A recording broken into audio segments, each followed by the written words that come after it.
நம்ம செய்யற ஒவ்வொரு செயலுக்கும் ஒரு எதிர்வினை இருக்கும். அதுதான் கர்மா. அது நல்லதா இருந்தா நன்மை, கெட்டதா இருந்தா தண்டனை.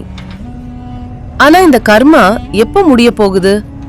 மனித வாழ்க்கையில இந்த கர்ம வினை ஒரு சங்கிலி தொடர் போல தொடர்ந்துகிட்டே இருக்கு. அப்போ இதுக்கான முடிவுக்கான வழிதான் என்ன? இந்த எல்லா கேள்விக்கான பதிலையும் ஒரு மன்னன் எப்படி நரியா மறுபிறவி எடுத்து தன்னோட கர்ம வினைய தீர்த்தான் அப்படின்ற ஒரு சுவாரஸ்யமான கதை மூலமா தெரிஞ்சுக்கலாம். முன்னொரு காலத்துல ஒரு அழகான காடு இருந்தது. அந்த காட்டுல நிறைய விலங்குகள் வாழ்ந்துட்டு வந்தது. வண்ண வண்ண பூக்கள், மரங்கள், செடிகள்னு பார்க்கவே அந்த இடம் ரம்மியமா இருந்துச்சு. இப்படிப்பட்ட காட்டுல ஒரு நரி வாழ்ந்துட்டு வந்தது. பொதுவா நரினாலே நம்ம எல்லாருக்கும் என்ன ஞாபகம் வரும்? அது தந்திரம் பண்ணும், சூழ்ச்சி பண்ணும், மத்த விலங்குகளை ஏமாத்தி மாமிசங்கள் எல்லாம் சாப்பிட்டு அப்படிதானே வாழும்.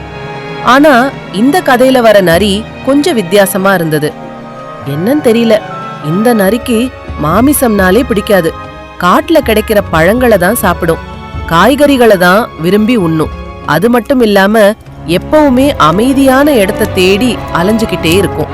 அப்படி ஒரு நாள் அலையும் போது அந்த நரிக்கு கிடைச்ச இடம்தான் ஒரு மயானம்.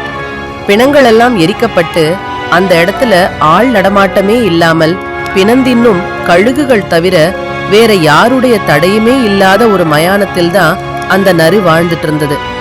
ஆச்சரியம் என்னன்னா, அந்த மயானத்தோட அமைதி அந்த நரிக்கு ரொம்பவே பிடிச்சிருந்தது. இப்படி அந்த நரி வாழ்ந்துட்டு இருந்தத அந்த காட்டுல இருக்கக்கூடிய மற்ற விலங்குகள் எல்லாமே பார்த்துச்சு. என்னடா இது, நரினால தந்திரமும் சூழ்ச்சியும் பண்ணி வாழும் இப்படி ஒரு நரியா? அது ஏன் இப்படி சாதுவா இருக்கு அப்படின்னு அங்க இருக்கிற நிறைய விலங்குகள் பார்த்து வியக்க ஆரம்பிச்சது. இந்த விஷயம் அந்த காட்டுல இருக்கக்கூடிய ஒரு புலிக்கு தெரிய வந்தது. பொதுவாவே காட்டுக்கு அரசன்னா சிங்கம்தானே இருக்கும். ஆனா அந்த காட்டுல அரசனா இருந்தது ஒரு புலிதான். அந்த புலி எப்படி வாழ்ந்தது தெரியுமா? அந்த புலிக்கு ஒரு தாய் புலி ஒன்று இருந்தது. என்னதான் காட்டுக்கே அரசனா இருந்தாலும் அவங்க தாயார் என்ன சொல்றாங்களோ அதை கேட்டு ரொம்ப மரியாதையா நடக்கும். அதே மாதிரி அந்த காட்டரசன் புலிக்கு நம்பிக்கத்தக்க சில விலங்குகள், அதாவது ஒருமானும் கரடியும் மந்திரிகள் போல இருந்தது. அவங்க சொல்றதையும் ரொம்ப நல்லா கேட்டு நடக்கும். இப்படிப்பட்ட காட்டரசனான புலிகிட்டதான் போய் மானும் கரடியும் இந்த வித்தியாசமான நரி இருக்கிற விஷயத்த சொல்றாங்க.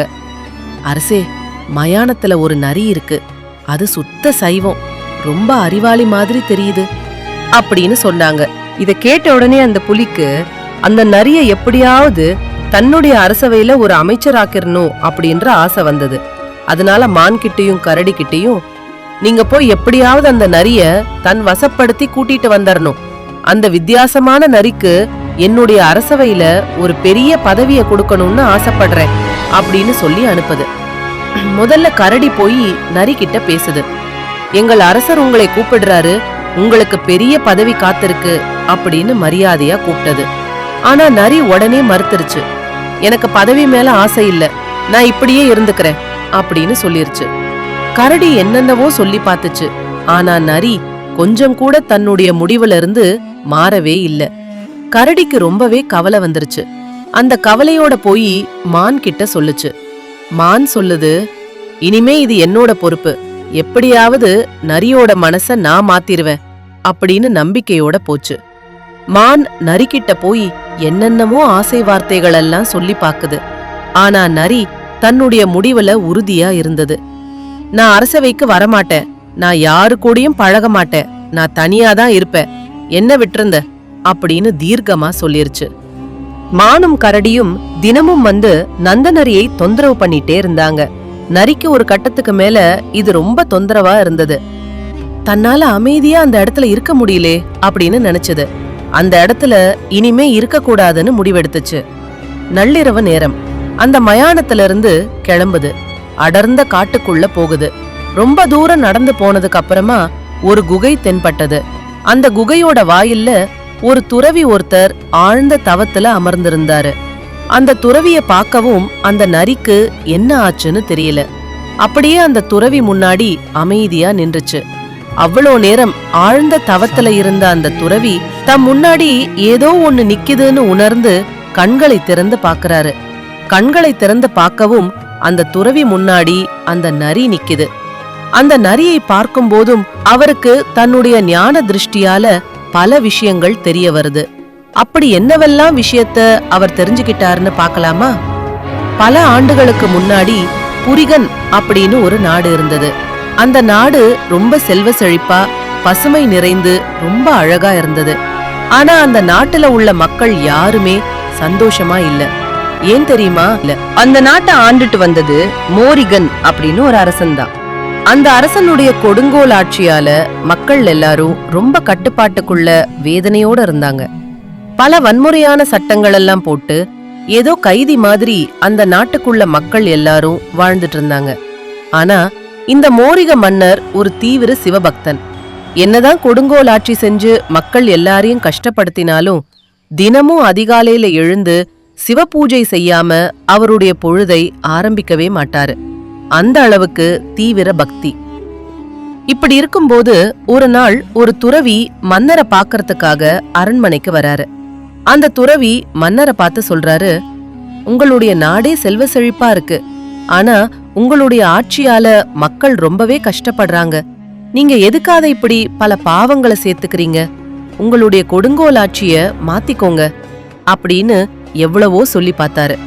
அதுக்கு அந்த மன்னர் அந்த துறவிய பார்த்து ஏளனமா சொல்றாரு, நான் தீவிர சிவபக்தன், கடவுளுடைய அருள் எனக்கு இருக்கு, அதனாலதான் இந்த நாட்டுக்கே நான் மன்னனா இருக்கேன். எனக்கு என்ன செய்யணும்னு தெரியும், உன் வேலைய பார்த்துட்டு கிளம்பு அப்படின்னு ரொம்ப இலக்காரமா பேசிட்டாரு. துறவிக்கு ரொம்பவே அவமானமா இருந்தது. அவர் அமைதியா அங்கிருந்து போயிட்டாரு. இப்படியே காலங்கள் உருண்டோடின. மோரிக மன்னரும் ஒரு நாள் காலமானார். அவர் இறந்து போனதுக்கு அப்புறமா அவருடைய ஆன்மா என்ன நினைச்சது தெரியுமா? நான் தீவிர சிவபக்தனா இருந்திருக்கிறதுனால எனக்கு கண்டிப்பா சொர்க்கத்துலதான் இடம் கிடைக்கும் அப்படின்னு ரொம்ப நம்பிக்கையோட பயணம் பண்ணுச்சு. ஆனா அந்த ஆன்மா போன இடம் சொர்க்கம் கிடையாது, நரகம். நரகத்தோட வாயில பார்த்ததுக்கு அப்புறமா அந்த ஆன்மாவுக்கு ரொம்ப அதிர்ச்சியா இருந்தது. யமதர்மராஜாவை பார்த்து கேக்குது, எனக்கே இந்த நரகம், நான் தான் தினமும் சிவபூஜை செஞ்சேனே அப்படின்னு. அதுக்கு யமதர்மராஜா சொல்றார், உன்னால எத்தனை மக்கள் கஷ்டப்பட்டிருக்காங்க, நீ எவ்வளவு பாவங்களை செஞ்சிருக்கா, உன்னை திருத்தணும்னு வந்த துறவிய கூட நீ அவமானப்படுத்தி தான் அனுப்பி வச்சிருக்கா. வெறும் சிவபக்தன்னு நீயா சொல்லிட்டா போதுமா? உன்னுடைய பக்திய ஈசன் ஏற்றுக்கலையே. மக்களோட கண்ணீர் உன்னுடைய புண்ணியத்தை அழிச்சிடுச்சு. நீ பூலோகத்துல போய் நரியா பிறவி எடுப்ப. நீ இந்த ஜென்மத்துல சேர்த்து வச்ச பாவத்தை எல்லாம் அடுத்த ஜென்மத்துல சரி செஞ்சிடணும். உன்னுடைய கர்ம வினைய தீ கொடுத்தக்காகத்தான் உனக்கு இப்படி ஒரு பிறவி அப்படின்னு சொல்லவும் அந்த ஆன்மாவும் பூலோகத்துக்கு வருது. நரியா பிறவி எடுக்குது. இப்போ அந்த நரிதான் துறவி முன்னாடி நின்னுட்டு இருக்கு. இந்த துறவி வேற யாரும் இல்லங்க, மோரிக மன்னரை ஆட்சி செய்ய வேணாம்னு அறிவுரை சொன்னாரே அதே துறவிதான் இப்போ அந்த குகை முன்னாடி அமர்ந்திருக்கிறார். இதுவும் ஒரு கர்ம வினைதான் பாருங்க.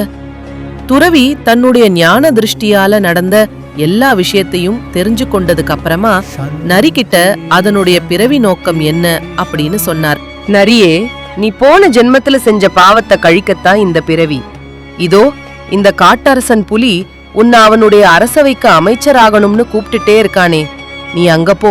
உன்னால் என்னெல்லாம் நல்லது பண்ண முடியுமோ அது எல்லாத்தையும் பண்ணி உன்னுடைய கர்ம வினையை அங்கேயே தீர்த்துக்கொள் அப்படின்னு சொன்னாரு. இதை கேட்ட நரி சிறிது நேரம் யோசித்து பார்த்துட்டு மறுபடியும் புலியை தேடி அடர்ந்த காட்டுக்குள்ள பயணத்தை ஆரம்பிக்குது. புலி இருக்கிற இடத்துக்கு போயிருச்சு. அந்த காட்டரசன் புலிக்கு நரியை பார்க்கவும் ரொம்பவே சந்தோஷம். உனக்காகத்தான் நான் காத்திட்டு இருந்தேன் அப்படின்னு சொல்லுச்சு. அப்போ நரி சொல்லுது, அரசே, உங்களுடைய அரசவையில நான் சேர்ந்துக்கிறேன். ஆனா எனக்கு சில நிபந்தனைகள் இருக்கு. அதுக்கு நீங்க ஒத்துக்கிட்டீங்கன்னா நான் உங்களுடைய அரசவையில வேலை செய்யறேன். புலிக்கு எப்படியாவது நரி தன்னுடைய அரசவையில சேரணும் அப்படின்னு ஆசை. அதனால நீ என்ன நிபந்தனைனாலும் சொல்லு, அதுக்கு நான் கண்டிப்பா ஒத்துக்குவேன் அப்படின்னு சொல்லவும் நரி தன்னுடைய நிபந்தனைகளை சொல்லுது. என்னுடைய ஆலோசனைய நீங்க தனியாத்தான் கேட்கணும். என் மேல உங்களுக்கு முழு நம்பிக்கை இருக்கணும். மற்றவர்கள் சொல்வதை வச்சு நீங்க என் மேல சந்தேகப்படக்கூடாது. முக்கியமா என்னுடைய வார்த்தைகளால எந்த அப்பாவி விலங்கும் பாதிப்படையக்கூடாது. இதுக்கெல்லாம் உங்களுக்கு சம்மதம்னா நான் சேர்ந்துக்கிறேன் அப்படின்னு சொல்லுச்சு. புலி உடனே சம்மதம் தெரிவிச்சிருச்சு. அப்புறம் என்ன, நரி அமைச்சராச்சு, அரசவையேச்சு.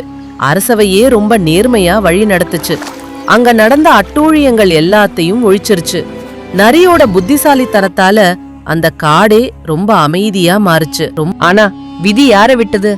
காலப்போக்குல அந்த காட்டுல இருந்த மத்த விலங்குகள் நரி மேல பொறாமைப்பட்டு புலிகிட்ட நரிய பத்தி தப்பு தப்பா கோல் மூட்டி விட்டாங்க.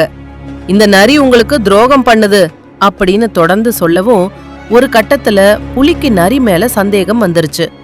நரி ஒரு நாள் சபைக்கு வரும்போது புலி நரிய சந்தேகத்தோட பாக்குது. நரிக்கு புரிஞ்சிருச்சு, நம்பிக்கை குறைஞ்சிருச்சு அப்படின்னு. புலி தன்னுடைய தவறை உணர்ந்து மன்னிப்பு கேட்க முயற்சி செஞ்சது. ஆனா நரி சொல்லுது, மன்னிப்புன்றது வார்த்தைகள்ல மட்டும் கிடையாது அரசே. என் மேல இருக்கிற நம்பிக்கை உங்களுக்கு குறைஞ்சிருச்சுன்னு அர்த்தம். உண்மையை தெரிஞ்சுக்க முன்னாடி என்னுடைய தண்டனைய நீங்க மனசுல தீர்மானிச்சிட்டீங்க. இது எனக்கு அவமானம். இத கேட்ட புலி சொல்லுது, நான் உன்னை அவமானப்படுத்தினது என்னுடைய அறியாமையால. அதுக்காக உன்னுடைய உயிரை விடுறது நியாயமா? என்ன மன்னிச்சுக்கோ அப்படின்னு திரும்ப திரும்ப கேட்டுச்சு. அப்பதான் நரி ஒரு முக்கியமான விஷயத்த சொல்லுது. எல்லாருமே வெளிப்படையா காட்டுற முகம் ஒன்னாவும் உள்ளுணர்வு வேற ஒன்னாவும் இருக்கலாம். ஆனா நீதிக்கான மதிப்பீடு அதிரடி தீர்ப்பா இருக்கக்கூடாது. அங்க பொறுமை, நம்பிக்கை, தீர்க்கமான பார்வை இதெல்லாம் வேணும். என்னுடைய இறப்பு இந்த உலகத்துக்கு ஒருமையும் நம்பிக்கையும் எவ்வளவு முக்கியம் அப்படின்றதுக்கான பாடமா இருக்கட்டும். இந்த மாதிரி தாங்க நம்மளும் வாழ்க்கையில துன்பங்களை அனுபவிக்கும் போது அது முற்பிறவியோட பயன்னு நினைச்சிட்டு இந்த பிறவியிலேயாவது முடிஞ்ச அளவு நல்லதை செய்யணும். அப்படி செஞ்சோம்னா நம்மளுடைய ஆன்மாவுக்கு அமைதி கிடைக்கும். அப்படி இல்லனா மறுபடியும் மறுபடியும் பிறப்பெடுத்து ஒவ்வொரு பிறவியிலும் ஒவ்வொரு மாதிரியான துன்பங்களை அனுபவிக்க வேண்டியது இருக்கும். கர்மவினை எப்ப முடியும் அப்படின்றத நீங்களும் தெரிஞ்சிருப்பீங்கன்னு நம்புறேன். நல்லவங்களுக்கும் கெட்டவங்களுக்கும் அடையாளம் தெரியறதுக்கு பொறுமையும் நம்பிக்கையும் ரொம்ப அவசியம். இந்த கதை உங்கள் எல்லாருக்கும் பிடிச்சிருக்கும்னு நிச்சயமா நம்புறேன். லைக் பண்ணுங்க, உங்க நண்பர்களோட ஷேர் பண்ணுங்க. மறக்காம நம்ம சேனலுக்கு சப்ஸ்கிரைப் பண்ணுங்க.